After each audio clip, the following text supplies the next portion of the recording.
ಎಲ್ಲರಿಗೂ ನಮಸ್ಕಾರ. ನಾನು ಗಣೇಶ್ ಪಾಟೀಲ್. ಸ್ನೇಹಿತರೆ, ಇವತ್ತಿನ ಈ ವಿಡಿಯೋದಲ್ಲಿ ನಾವು ಭಾರತೀಯ ನ್ಯಾಯ ಸಂಹಿತಾ 2023ಯ ಸೆಕ್ಷನ್ 63ಯನ್ನು ಡಿಸ್ಕಸ್ ಮಾಡೋಣ.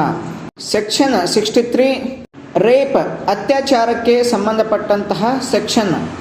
ಈ ಸೆಕ್ಷನ್ನ ಪ್ರಕಾರ ರೇಪ್, ಅತ್ಯಾಚಾರ ಅಂತಂದರೆ ಒಬ್ಬ ವ್ಯಕ್ತಿ, ಇಲ್ಲಿ ವ್ಯಕ್ತಿ ಅಂತಂದರೆ ಕೇವಲ ಗಂಡು ಮಗು ಅಥವಾ ಗಂಡಸು, ಆತ ಈ ಸೆಕ್ಷನ್ನ ಕ್ಲಾಸ್ ಏನ ಪ್ರಕಾರ ಯಾವುದೇ ಹೆಣ್ಣು ಮಗಳ ವೆಜೈನಾ, ಮೌತ್, ಯುರಿತ್ರಾ ಅಥವಾ ಆ್ಯನಸ್ ಈ ಭಾಗಗಳಲ್ಲಿ ತನ್ನ ಪೆನಿಸ್ ಪೆನಿಟ್ರೇಟ್ ಮಾಡಿದ್ರೆ ಅಥವಾ ಆ ಹೆಣ್ಣು ಮಗುವಿಗೆ ಪೆನಿಟ್ರೇಟ್ ಆಗೋ ರೀತಿಯಲ್ಲಿ ನಡ್ಕೊಳ್ಳೋ ರೀತಿಯಲ್ಲಿ ಮಾಡಿದ್ರೆ ಅಥವಾ ಬೇರೆ ಗಂಡಸಿನ ಜೊತೆ ಆ ರೀತಿ ನಡ್ಕೊಳ್ಳೋದಕ್ಕೆ ಹೇಳಿದ್ರೆ, ಅಥವಾ ಕ್ಲಾಸ್ ಬಿನ ಪ್ರಕಾರ ಯಾವುದೇ ಹೆಣ್ಣು ಮಗಳ ವೆಜೈನಾ, ಯುರಿತ್ರಾ ಅಥವಾ ಆ್ಯನಸ್ ಅಂದರೆ ಗುದದ್ವಾರ ಅಲ್ಲಿ ಇನ್ಸರ್ಟ್, ಅದು ಎಷ್ಟೇ ಆಳದಲ್ಲಿ ಎಷ್ಟೇ ಎಕ್ಸ್ಟೆಂಟಲ್ಲಿ ಮಾಡಿದ್ರು ಕೂಡ ಏನು ಇನ್ಸರ್ಟ್ ಮಾಡೋದು ಅಂತಂದ್ರೆ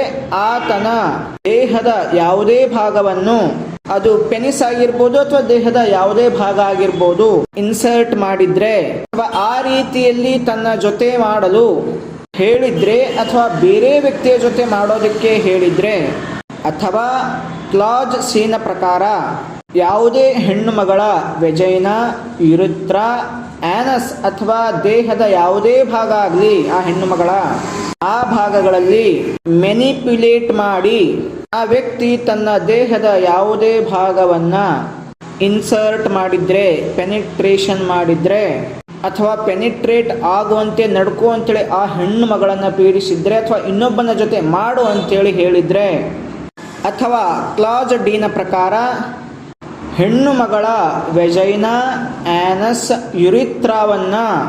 ಯುರಿತ್ರಾಗಳಿಗೆ ತನ್ನ ಬಾಯಿಯನ್ನ ಅಪ್ಲೈ ಮಾಡಿ ಅತ್ಯಾಚಾರ ಮಾಡುವುದು ಅಥವಾ ಅವಳಿಗೆ ಆ ರೀತಿಯಲ್ಲಿ ಮಾಡೋದಕ್ಕೆ ಹೇಳುವುದು ಅಥವಾ ಇನ್ನೊಬ್ಬ ವ್ಯಕ್ತಿಗೆ ಮಾಡುವಂತೆ ಹೇಳುವುದು, ಈ ರೀತಿಯಾಗಿ ಮಾಡುವುದನ್ನು ಅವಳ ವಿಲ್ನ ಅಗೇನೆಸ್ಟ್, ಅವಳ ಕಾನ್ಸೆಂಟ್ ಇರಲಾರ್ದೆ ಅಥವಾ ಅವಳಿಗೆ ಸಾವಿನ ಭಯ ಅಥವಾ ಗಾಯ ಮಾಡುವ ಭಯವನ್ನ ತೋರಿಸಿ ಅವಳಿಂದ ಕಾನ್ಸೆಂಟ್ ಪಡ್ಕೊಂಡು ಮಾಡಿದ್ರೆ, ಅಥವಾ ಅವಳಿಗೆ ತಾನೇ ನಿನ್ನ ಗಂಡ ಅಂಥೇಳಿ ಮೋಸ ಮಾಡಿ ಅವಳನ್ನ ನಂಬಿಸಿ ಈ ಮೇಲೆ ಹೇಳಿರುವಂತಹ ಯಾವುದೇ ಒಂದು ಕ್ರಿಯೆಯನ್ನ ಮಾಡಿದ್ರೆ, ಅಥವಾ ಆ ಹೆಣ್ಣು ಮಗಳು ಅನ್ಸೌಂಡ್ನೆಸ್ ಆಫ್ ಮೈಂಡ್ ಅಥವಾ ಇಂಟಾಕ್ಸಿಕೇಶನ್ ಅಂತಂದ್ರೆ ನಶೆಯಲ್ಲಿ ಇದ್ದಾಗ ಅಥವಾ ಪರ್ಸನಲಿ ಈ ವ್ಯಕ್ತಿನೇ ಒಂದು ನಶವನ್ನ ಅವಳಿಗೆ ಇಂಜೆಕ್ಟ್ ಮಾಡಿಸಿ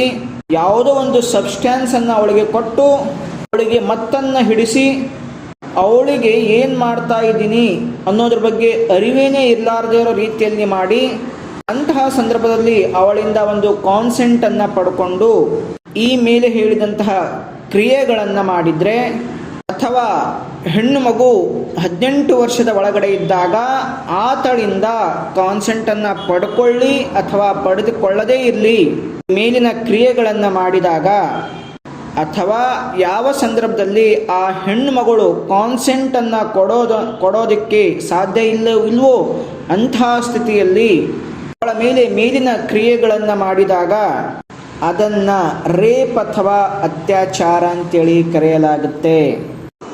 ಹೀಗೆ ಮೇಲೆ ಹೇಳಿದಂತಹ ಯಾವುದೇ ಕ್ರಿಯೆಗಳನ್ನ, ಅಂದರೆ ಅವುಗಳನ್ನು ಕ್ರಿಯೆ ಅನ್ನೋದಕ್ಕಿಂತ ಒಂದು ಅಪರಾಧಗಳನ್ನು ಒಬ್ಬ ಮನುಷ್ಯ ಹೆಣ್ಣು ಮಗುವಿನ ಮೇಲೆ ಮಾಡಿದ್ರೆ ಅದನ್ನು ಅತ್ಯಾಚಾರ ಅಂತೇಳಿ ಕರೆಯಲಾಗುತ್ತೆ. ಇದರಲ್ಲಿ ಈ ಒಂದು ಸೆಕ್ಷನಲ್ಲಿ ಕೆಲವೊಂದು ಎಕ್ಸ್ಪ್ಲನೇಷನ್ಗಳು ಕೂಡ ಇವೆ. ಎಕ್ಸ್ಪ್ಲನೇಷನ್ 1ರಲ್ಲಿ ವೆಜೈನಾ ಅಂದರೆ ಲೇಬಿಯಾ ಮೆಜೋರಾ ಅಂತೇಳಿ ಕೂಡ ಆಗುತ್ತೆ.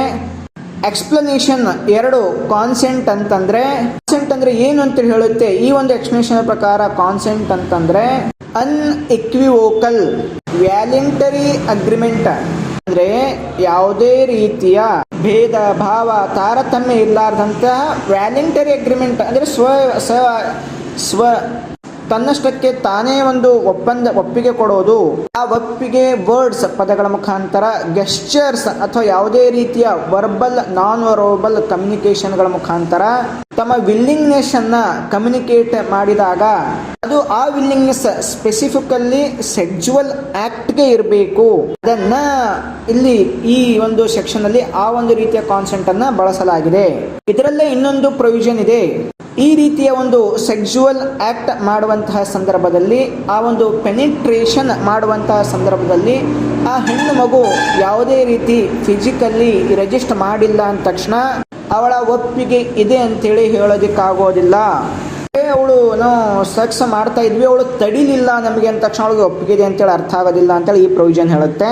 ಈ ಒಂದು ಸೆಕ್ಷನ್ಸ್ಗೆ ಕೆಲವೊಂದು ಎಕ್ಸೆಪ್ಷನ್ಸ್ಗಳು ಕೂಡ ಇವೆ.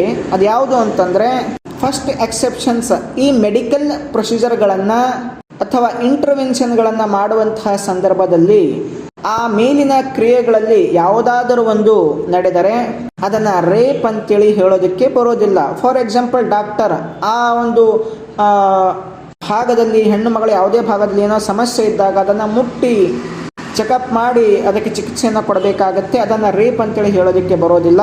ಆಮೇಲೆ ಎರಡನೇ ಎಕ್ಸೆಪ್ಷನ್ಸ್ ಅಂದರೆ ಏನು ಅಂತಂದರೆ, ಗಂಡ ತನ್ನ ಹೆಂಡತಿಯ ಜೊತೆ ಸೆಕ್ಸುವಲ್ ಇಂಟರ್ಕೋರ್ಸ್ ಅಥವಾ ಸೆಕ್ಸುವಲ್ ಆಕ್ಟ್ಸ್ ಮಾಡಿದಾಗ ಅದನ್ನು ಕೂಡ ರೇಪ್ ಅಂತೇಳಿ ಕನ್ಸಿಡರ್ ಮಾಡೋದಕ್ಕೆ ಬರೋದಿಲ್ಲ. ಅಲ್ಲಿ ವೈಫ್ ಏನಿರ್ತಾಳಲ್ಲ ಅವಳಿಗೆ 18 ವಯಸ್ಸು ಆಗಿರಬೇಕು. ಒಂದು ವೇಳೆ 18 ವಯಸ್ಸಾಗಿಲ್ಲ ಅಂದಾಗ ಅವಳ ಜೊತೆ ಮಾಡಿದಂತಹ ಸೆಕ್ಸುವಲ್ ಇಂಟರ್ಕೋರ್ಸ್ ಅಥವಾ ಸೆಕ್ಸುವಲ್ ಆಕ್ಟ್ಸ್ ಕೂಡ ರೇಪ್ ಆಗುತ್ತೆ. ಸ್ನೇಹಿತರೆ, ಈ BNS ನ ಸೆಕ್ಷನ್ 63 ಏನಿದೆಯಲ್ಲ, ಇಂಡಿಯನ್ ಪೆನಲ್ ಕೋಡ್ 1860ಯ ಸೆಕ್ಷನ್ 375 ಅನ್ನು ಕರೆಸ್ಪಾಂಡ್ ಮಾಡುತ್ತೆ. ಸ್ನೇಹಿತರೆ, ಇದು ರೇಪ್ ಸೆಕ್ಷನ್ 63 ರೇಪ್ನ ಬಗ್ಗೆ ಹೇಳುತ್ತೆ. ನೆಕ್ಸ್ಟ್ ಇನ್ನೊಂದು ವಿಡಿಯೋದಲ್ಲಿ ಇನ್ನೊಂದು ಸೆಕ್ಷನ್ ಬಗ್ಗೆ ಡಿಸ್ಕಸ್ ಮಾಡೋಣ. ಎಲ್ಲರಿಗೂ ನಮಸ್ಕಾರ.